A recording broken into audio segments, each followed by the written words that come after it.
Hello friends, कैसे हैं आप लोग। आपके अपने यूट्यूब चैनल बागनाथ क्लासेस में आपका बहुत बहुत स्वागत है। आज मैं वर्ल्ड ज्योग्राफी में दूसरी वीडियो लेके आया हूँ। वीडियो शुरू करने से पहले मैं आप लोगों को कुछ पर्सनल बात शेयर कर रहा हूँ। दोस्तों, दिन भर स्कूल जाना होता है, जिस कारण मुझे वीडियो रात में बनानी होती है। 3 साल का छोटा बच्चा है, तो कभी कभार वो अगर बीच में बोल जाता है तो आपने इग्नोर करना है इस बात को। तो आप लोग इस बात पर ध्यान रखिएगा। अब हम सीधे अपने टॉपिक पे बात करते हैं। वर्ल्ड ज्योग्राफी में मैंने आप लोगों को बहुत सारी चीज़ें बताई थी। भूगोल का पिता मैंने आपको बताया था, father of geography, father of Indian geography बताया था, फादर ऑफ मॉडर्न ज्योग्राफी बताए थे। बात समझ रहे हैं, बहुत सारी चीज़ें हमने सीखी थी। आज हम दूसरी वीडियो में वहीं से आगे बढ़ते हैं। दोस्तों, मैंने आप लोगों से क्या कहा, भूगोल को एक स्वतंत्र विषय के रूप में मान्यता कब मिली? 19वीं शताब्दी में। बात समझ रहे हैं, 19वीं शताब्दी में भूगोल को एक स्वतंत्र विषय के रूप में मान्यता मिली। तब जाके 20वीं शताब्दी में भूगोल मानव और पर्यावरण के बीच पारस्परिक संबंध के अध्ययन के रूप में जाना जाने लगा। तो दोस्तों, याद रखना, मैंने आपसे क्या कहा था, आधुनिक भूगोल के जो जनक हैं वो अलेक्जेंडर वान हम्बोल्ट को माना जाता है। किसे माना जाता है? अलेक्जेंडर वान हम्बोल्ट को। तो दोस्तों, हम्बोल्ट के बारे में थोड़ी चीजें मैं आप लोगों को बता देता हूं, ठीक है। जो अलेक्जेंडर वान हम्बोल्ट थे, ये आधुनिक भूगोल के जनक कहे जाते हैं। इन्होंने एक बहुत ही महत्वपूर्ण रचना की थी। बात समझ रहे हैं, इनकी एक बहुत ही महत्वपूर्ण रचना है दोस्तों। उस पुस्तक का नाम क्या है? कॉस्मोस। कौन सी रचना की थी दोस्तों? इन्होंने कॉस्मोस की रचना की थी। बात समझ रहे हैं, इन्होंने कौन सी पुस्तक लिखी थी? कॉस्मोस। बात समझ रहे हैं, किसने? अलेक्जेंडर वान हम्बोल्ट ने। बात समझ रहे हैं, इन्होंने एक बहुत ही महत्वपूर्ण रचना की थी, कॉस्मोस। इसके अलावा जो क्लाइमेटोलॉजी, जलवायु विज्ञान शब्द का सर्वप्रथम प्रयोग भी अलेक्जेंडर वान हम्बोल्ट के द्वारा ही किया गया। बात समझ रहे हैं। और दोस्तों, जो पनामा नहर बनाएगी, बात समझ रहे हैं, तो पनामा नहर बनाने की जो सबसे पहले बात कही थी वो अलेक्जेंडर वान हम्बोल्ट के द्वारा ही कही गई। तो आप लोगों की बात समझ में आई होगी। क्या कहा मैंने? 19वीं शताब्दी में भूगोल को एक स्वतंत्र विषय के रूप में मान्यता मिली। आधुनिक भूगोल के प्रणेता किसे कहा जाता है? अलेक्जेंडर वान हम्बोल्ट को कहा जाता है। बात समझ रहे हैं, ये अलेक्जेंडर वान हम्बोल्ट ने कॉस्मोस पुस्तक की रचना की। बात समझ रहे हैं, किसकी रचना की? कॉस्मोस की। और क्लाइमेटोलॉजी शब्द का सर्वप्रथम प्रयोग, जलवायु विज्ञान का सर्वप्रथम प्रयोग किसके द्वारा किया गया? हम्बोल्ट के द्वारा ही किया गया। और पनामा नहर बनाने का जो पहला विचार था दोस्तों, वह अलेक्जेंडर वान हम्बोल्ट के द्वारा ही दिया गया। अब हम बात करते हैं, इन्हीं के समकालीन थे कार्ल रिटर। कौन थे? रिटर थे, कार्ल रिटर थे। बात समझ रहे हैं। तो दोस्तों, जो कार्ल रिटर थे, इन्होंने भी एक पुस्तक लिखी थी, बहुत ही इंपॉर्टेंट रचना है इनकी, अर्धकुंडे। बात समझ रहे हैं, कौन सी पुस्तक लिखी थी? अर्धकुंडे लिखी थी इन्होंने। बात समझ रहे हैं, कौन सी लिखी थी बच्चों? अर्धकुंडे। बात समझ रहे हो, इन्होंने भी एक पुस्तक लिखी थी, उसका नाम था अर्धकुंडे। ये जो थे कार्ल रिटर, जो थे हम्बोल्ट के समकालीन माने जाते हैं। अर्धकुंडे इनके द्वारा लिखी गई रचना है, तथा इनको जो है आर्म चेयर भूगोलवेत्ता भी कहा जाता है, ठीक है। यानी जो हम्बोल्ट थे, उन्होंने तो बहुत सारी यात्राएं की। बात समझ रहे हैं, एक महाद्वीप से दूसरे महाद्वीप से तीसरे महाद्वीप, बात समझ रहे हैं, बहुत सारा उन्होंने जो है अध्ययन, अपना जो अध्ययन है उसको उन्होंने प्रत्यक्ष रूप से देख के किया। बात समझ रहे हैं, उन्होंने जो भौगोलिक अध्ययन किया उसको प्रत्यक्ष रूप से देख के किया। बात समझ रहे, किसने? हम्बोल्ट ने। लेकिन जो काल रिटर होते हैं ये जो है बहुत सारा इन्होंने भ्रमण नहीं किया, ठीक है, इसीलिए इनको जो है आर्म चेयर भूगोलवेत्ता के नाम से भी जाना जाता है। किसको? कार्ल रिटर को। अब हम बात करते हैं दोस्तों, जो भूगोल की दो मुख्य शाखाएं, फिजिकल ज्योग्राफी और मानव भूगोल, ह्यूमन ज्योग्राफी मैंने आपको बताया था।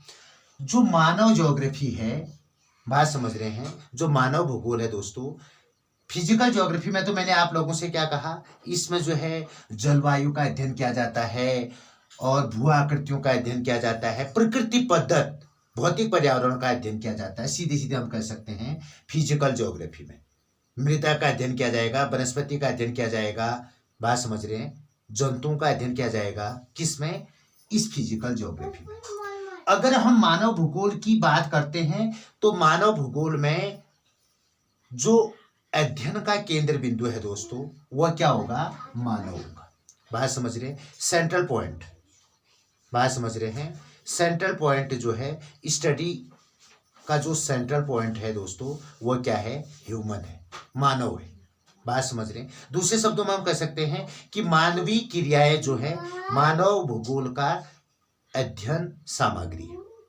बात समझ रहे हैं, और मानव क्रिया कहाँ करेगा? अपने भौतिक वातावरण या अपने चारों ओर जो विद्यमान है, बात समझ रहे, जो उसको चारों ओर से घेरे है, कौन है घेरे हुए? वातावरण, पर्यावरण।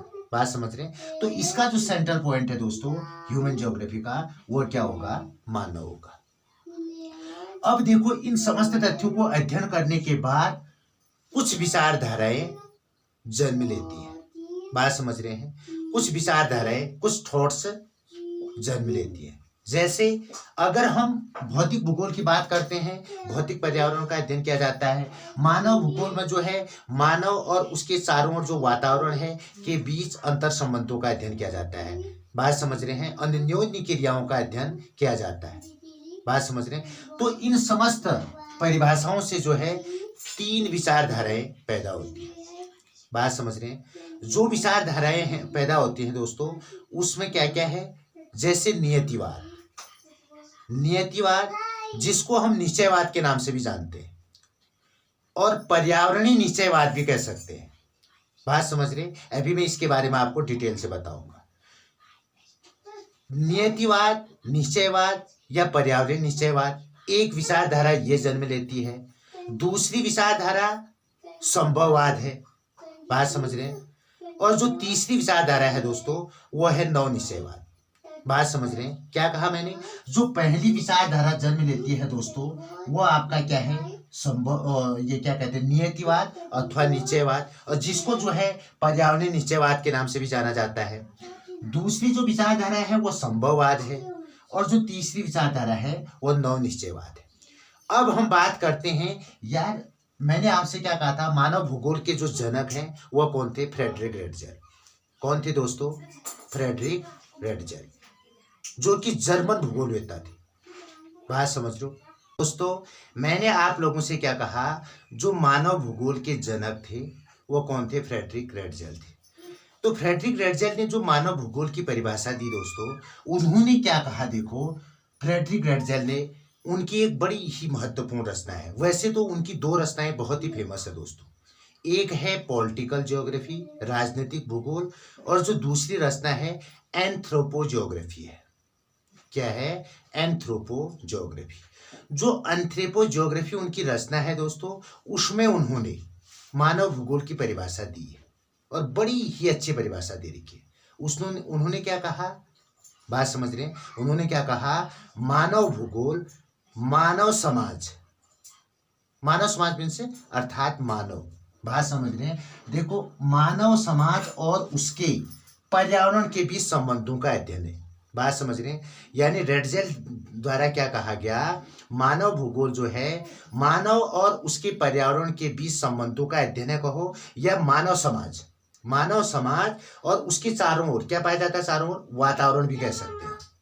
बात समझ रहे हैं, हम क्या कह सकते हैं? वातावरण भी कह सकते हैं। तो मानव और उसके चारों ओर जो वातावरण के बीच में रिलेशन पाया जाता है। बात समझ रहे हैं, what is the relation between both element? बात समझो, उन दोनों तत्वों के बीच में क्या मानव व दो तत्व कौन कौन से हो सकते हैं? दो तत्व, मानव और पर्यावरण, उन दोनों के बीच में क्या संबंध है, ठीक है, क्या रिलेशन है, उसके बारे में अध्ययन करता है। कौन? मानव भूगोल। उसके बाद जो है दोस्तों, रेडजेल जो जर्मनी भूगोलवेत्ता थे, जर्मन भूगोलवेत्ता थे, कहाँ के निवासी थे? जर्मन निवासी थे। कभी कभी ये परिभाषा पूछी जा सकती है, आपसे कहा जा सकता है कि मानव और उसके पर्यावरण के बीच संबंधों का अध्ययन है, यह परिभाषा किस विद्वान ने दी? तो किसने दी? फ्रेडरिक रेडजेल ने। दोस्तों ये जो टॉपिक है ये आपका ग्रेजुएशन लेवल पर भी है, इंटरमीडिएट में 12वीं क्लास 10+2 12वीं क्लास में भी है। इसके अतिरिक्त जो कंपटीशन एग्जाम होते हैं दोस्तों, यहाँ तक कि यूजीसी नेट का जो पेपर होता है दोस्तों, वहां भी इसमें से प्रश्न पूछे जाते हैं। बात समझ रहे हैं? तो आप लोग जो है इसको देख के भी नोट्स तैयार कर सकते हैं, और आप लोगों को पूरा एनसीईआरटी का निचोड़ बताया जा रहा है। बात समझ रहे हैं? तो दोस्तों मैंने आपसे क्या कहा, जो एलन सी सैम्पुल, बात समझ रहे हैं, एलन चर्चिल सैम्पुल है, वो अमेरिका की निवासी थी, अमेरिकी भूगोलवेत्ता थी वो, और रेडजेल की क्या थी? शिष्या थी। बात समझ रहे हैं? हम कह सकते हैं जो एलन चर्चिल सैम्पुल है वो फ्रेडरिक रेडजेल की क्या थी? शिष्या थी। रेडजेल जर्मनी के भूगोलवेत्ता थे, और जो सैम्पुल थी ये अमेरिकन भूगोलवेत्ता थी। तो सैम्पुल पर जो है रेडजेल के विचारों का गहरा प्रभाव पड़ा, बहुत सारा। बात समझ रहे हैं? तो उन्होंने मानव भूगोल की एक परिभाषा दी। किसने? सैम्पुल ने। उसने क्या कहा? मानव भूगोल चंचल मानव।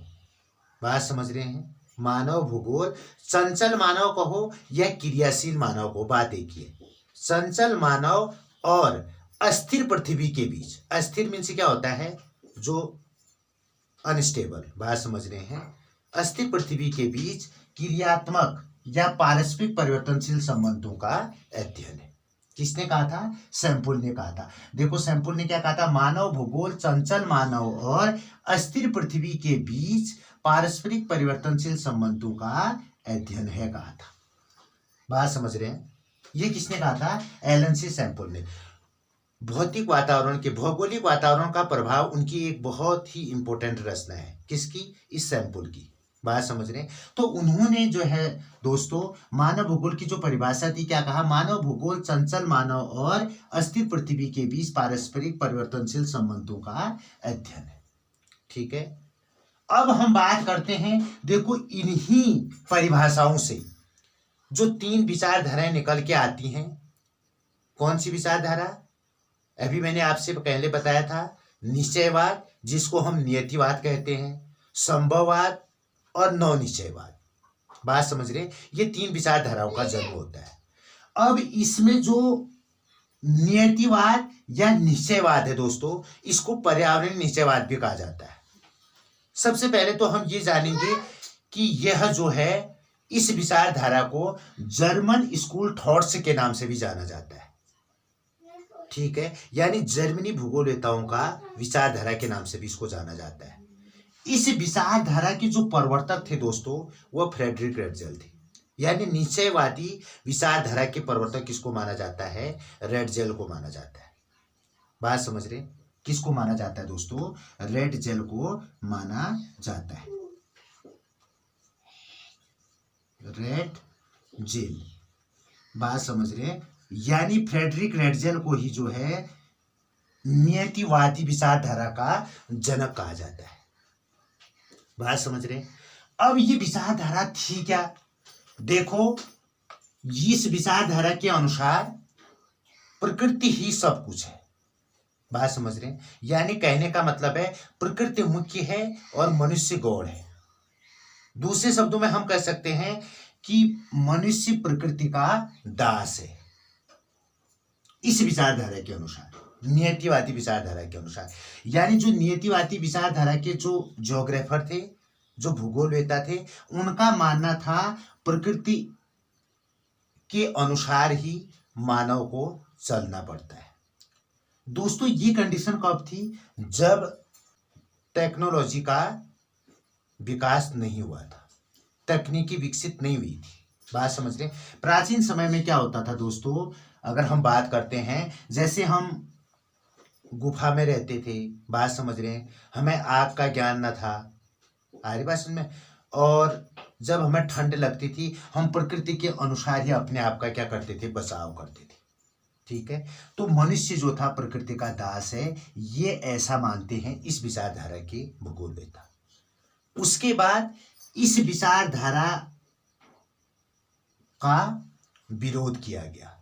बात समझ रहे हैं? जैसे जैसे टेक्नोलॉजी विकसित हुई, तकनीकी विकास हुआ, ठीक है, तो जर्मन स्कूल थॉट के बाद जो है दोस्तों, फिर आते हैं फ्रेंच स्कूल थॉट। बात समझ रहे हैं? फ्रांसीसी स्कूल की विचारधारा, यानी फ्रांसीसी भूगोलवेताओं की जो विचारधारा थी वह इसके विरोध में कहा उन्होंने। किसके? इस विचारधारा के विरोध में। इन्होंने क्या कहा, मानव सब कुछ है, प्रकृति गौड़ है। किसने कहा था? संभववादियों के द्वारा। और इस विचारधारा के जो मुख्य प्रवर्तक थे दोस्तों, वो फ्रांसीसी भूगोलवेता कौन थे? विडाल डी ला ब्लास। बात समझ रहे? हालांकि सबसे पहले जो संभववाद शब्द का प्रयोग हुआ था वह लूसियन फेब्रे के द्वारा किया गया। ठीक है, लेकिन इस विचारधारा के जो प्रवर्तक हैं संभववाद के, वो विडाल डी लाप्लास को माना जाता था। अभी मैंने क्या कहा, रेडजेल कहाँ के थे? जर्मनी भूगोलवेत्ता थे, जर्मनी के थे। और जो विडाल डी लाप्लास थे वो फ्रांस के थे। वो कहाँ के थे दोस्तों? फ्रांस के थे। बात समझ रहे हैं? इन्होंने क्या कहा, प्रकृति सब कुछ नहीं है, बल्कि मानव चाहे तो वो प्रकृति को अपने अनुकूल बना सकता है। बात समझ रहे हैं? प्रकृति को अपने अनुकूल बना सकता है। लेकिन इन्होंने क्या कहा था, प्रकृति सब कुछ है, मानव उसका दास है। इन्होंने कहा था मानव सब कुछ है, वो प्रकृति में काटछाट आराम से कर सकता है। उसके बाद जब ये दोनों विचारधाराएं आई, फिर एक तीसरी विचारधारा का जन्म होता है दोस्तों, जिसको अमेरिकन स्कूल थॉट्स कहो या अमेरिकन भूगोलवेताओं का विचारधारा कहो। बात समझ रहे हैं? उस विचारधारा का नाम क्या था? नवनिश्चयवाद। बात समझ रहे हैं? इस नवनिश्चयवाद को एक और नाम से जाना जाता है दोस्तों, गो एंड स्टॉप, रुको और जाओ, निश्चयवाद के नाम से भी इसको जाना जाता है। किस नाम से जाना जाता है? रुको और जाओ, रुको और जाओ, निश्चयवाद के नाम से भी इसको जाना जाता है। किसको? नवनिश्चयवाद को। और इस विचारधारा के जो मुख्य प्रवर्तक थे दोस्तों, वह ग्रिफिथ टेलर थे। कौन थे? ग्रिफिथ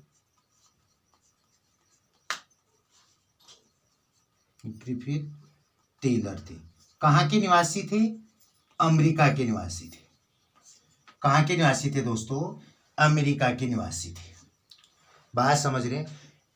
इन्होंने क्या कहा, देखो जिस प्रकार ये मान लो कि ये दो महाशक्तियों के बाद एक तीसरी महाशक्ति का उदय होता है। बात समझ रहे? इसने क्या कहा, न तो नियतिवाद और न संभववाद पूर्णतया शक्ति है। उन्होंने क्या कहा, न तो मैं इसके पक्ष में बात करता हूं और न मैं इसके पक्ष में बात करूंगा, यानी जो मेरी बात होगी वो दोनों को खुश रखने की होगी। बात समझ रहे हैं? यानी मैं दोनों का पक्ष लूंगा। तो इन्होंने क्या कहा, नवनिश्चयवादियों ने क्या कहा, इन्होंने कहा प्रकृति और मानव दोनों में सामंजस्य होना बहुत जरूरी है। यानी न तो हमने प्रकृति को मनुष्य का दास समझना है और न मनुष्य को प्रकृति का दास समझना है, बल्कि उन दोनों को हमने समान महत्व देना है। बात समझ? अब देखो, नियतिवाद, संभववाद और नवनिश्चयवाद तीनों विचारधाराओं के हमने अध्ययन कर लिया। निश्चयवाद में प्रकृति सब कुछ है, संभववाद के अनुसार मानव को ज्यादा महत्व दिया गया है, लेकिन नव निश्चयवाद में क्या कर रखा है, निश्चयवाद और संभववाद दोनों के बीच में, यानी प्रकृति और मनुष्य दोनों के बीच में सामंजस्य बिठाने की बात कही गई है। बात समझ रहे हैं? इसको जो है टेलर ने, ग्रिफिथ टेलर, बात समझ रहे हो, इनके द्वारा बहुत ही तर्कपूर्ण तरीके से समझाया है। इन्होंने क्या कर रखा है, जिस प्रकार ट्रैफिक में, बात समझ रहे हैं, ट्रैफिक में लाल बत्ती, पीली बत्ती और हरी बत्ती, इनका क्या महत्व है। लाल बत्ती का मतलब क्या है, स्टॉप, रुक जाओ। पीली का मतलब क्या है, प्लीज वेट, प्रतीक्षा करो। बात समझ रहे हैं? और हरी बत्ती का अर्थ क्या है, जाओ, गो। बात समझ रहे हैं? तो जो बत्तियां हैं ये जो है प्रकृति का सूचक है, और जो ड्राइविंग करते हैं, जो चालक होते हैं दोस्तों, वह जो है मानव का उदाहरण है। बात समझ रहे हैं? तो हम इसको भली भांति समझ चुके हैं। अब हम बात करते हैं दोस्तों, देखो इतना जानने के बाद एक बहुत ही इम्पोर्टेंट, ये कभी कभी ये परिभाषा पूछी जाती है, डिकेन तथा पिट्स के अनुसार, डिकेन और पिट्स के अनुसार मानव भूगोल की क्या परिभाषा है। बहुत छोटी संक्षिप्त परिभाषा दे रखी है, लेकिन बहुत ही जबरदस्त परिभाषा है दोस्तों। इन्होंने क्या कर रखा है, मानव भूगोल मानव और उसके कार्य, बात समझ रहे हैं, मानव भूगोल मानव एवं उसके कार्यों के बारे में अध्ययन कराता है। बात समझ रहे हैं? अरे बस, और जो मानव के कार्य होंगे दोस्तों वो कहाँ होंगे, प्रकृति में होंगे। बात समझ रहे हैं? तो सीधे सीधे हम कह सकते हैं यहाँ पर जो है इस टॉपिक में हमने इतनी चर्चा काफी है। अब हम बात करते हैं दोस्तों, देखो मैं एक बार आपको फिर क्विक रिवीजन करा देता हूं। मैंने क्या कहा, हम्बोल्ट, जो अलेक्जेंडर वान हम्बोल्ट थे, आधुनिक भूगोल के जनक कहा जाता है उनको। उनके द्वारा कॉस्मोस रचना की गई। और दोस्तों क्लाइमेटोलॉजी शब्द का प्रयोग सर्वप्रथम इनके द्वारा किया गया, और जो है पनामा नहर बनाने का विचार सर्वप्रथम इनके द्वारा दिया गया। बात समझ रहे हैं? उसके बाद हम बात करते हैं कार्ल रिटर की, जिन्होंने अर्धकुंडे नामक पुस्तक लिखी थी दोस्तों, और इनको आर्मचेयर भूगोलवेत्ता के नाम से जाना जाता है। फिर मैंने आप लोगों से क्या कहा, जो मानव भूगोल के जन्मदाता थे, यानी जो जनक हैं दोस्तों, वो फ्रेडरिक रेडजेल को माना जाता है। फ्रेडरिक रेडजेल की एक बड़ी ही महत्वपूर्ण रचना है दोस्तों, एंथ्रोपोजियोग्राफी। एंथ्रोपोजियोग्राफी इनकी बहुत ही महत्वपूर्ण रचना है। बात समझ रहे हैं किसकी, रेडजेल की। और रेडजेल जो थे जर्मन भूगोलवेत्ता थे। बात समझ रहे हैं? इनकी एक बहुत ही फेमस शिष्या थी दोस्तों, अमेरिकन भूगोलवेत्ता, जिसका नाम था एलन सी सैम्पल। बात समझ रहे हैं, एलन चर्चिल सैम्पल। वह जो थी रेडजेल के विचारों से बहुत ज्यादा प्रभावित हुई, और उसने भौगोलिक वातावरण के प्रभाव नामक एक बड़ी ही महत्वपूर्ण रचना की। बात समझ रहे हैं? उसके बाद दोस्तों इनकी जो मानव भूगोल की जो परिभाषा इनके द्वारा दी गई, इन परिभाषाओं के द्वारा ही विचारधाराओं का जन्म होता है। 3 प्रकार की विचारधाराएं आती हैं। पहली जो विचारधारा है उसको निश्चयवादी विचारधारा के नाम से भी जाना जाता है, नियतिवादी विचारधारा भी कहा जाता है, पर्यावरणीय निश्चयवाद भी कहा जाता है। बात समझ रहे हैं? इसमें जो है पर्यावरण को ज्यादा महत्व दिया गया है। बात समझ रहे हैं? मनुष्य को पर्यावरण का दास बताया है। अब देखिए मैंने आपसे क्या कहा, हम कह सकते हैं इसमें जो है मानव का प्राकृतिकरण होता है। बात समझ रहे हैं? अब जो दूसरी विचारधारा संभववादी है, इस विचारधारा के प्रवर्तक विडाल डी लाप्लास को माना जाता है। इसमें जो है प्रकृति का मानवीकरण हो जाता है। बात समझ रहे हैं? और जो नव निश्चयवादी विचारधारा है दोस्तों, जिसको हम रुको और जाओ निश्चयवाद के नाम से भी जानते हैं, ये अमेरिकन भूगोलवेत्ताओं की विचारधारा है, जिसमें ग्रिफिथ टेलर का प्रमुख नाम है। बात समझ रहे हैं? तो आप लोग समझ गए होंगे।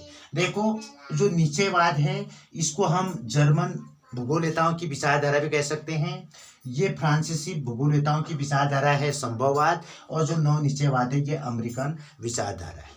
बात समझ रहे हैं। आज इस वीडियो में बस इतना ही। नेक्स्ट वीडियो में फिर आप लोगों से मिलते हैं। और दोस्तों जो हमारे नए दोस्त हमारे चैनल से जुड़े हैं वो सब्सक्राइब करना ना भूलें और बेल आइकन अवश्य दबाएं दोस्तों।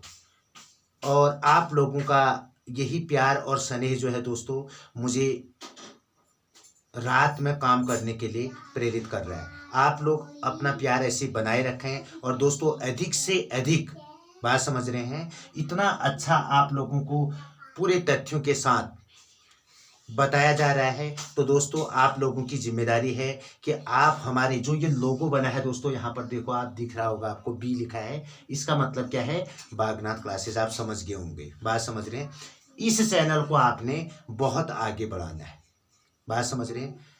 इतना आगे बढ़ा दो दोस्तों कि पता चल जाए कि हाँ वास्तव में बागनाथ क्लासेस में कितना बढ़िया तरीके से अध्ययन कराया जा रहा है। और दोस्तों मुझे पूरी उम्मीद है आप लोगों को हमारे द्वारा जो टॉपिक आप लोगों को बताया जा रहा है काफ़ी पसंद आ रहा होगा। ठीक है, आप लोग कमेंट बॉक्स में अपना कमेंट अवश्य दें दोस्तों। आप लोगों को ये सीरीज़ कैसी लग रही है और ये आप लोगों के लिए कितनी उपयोगी है।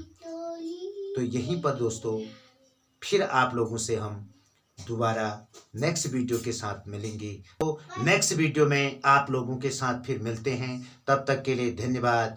जय हिंद, जय बागनाथ।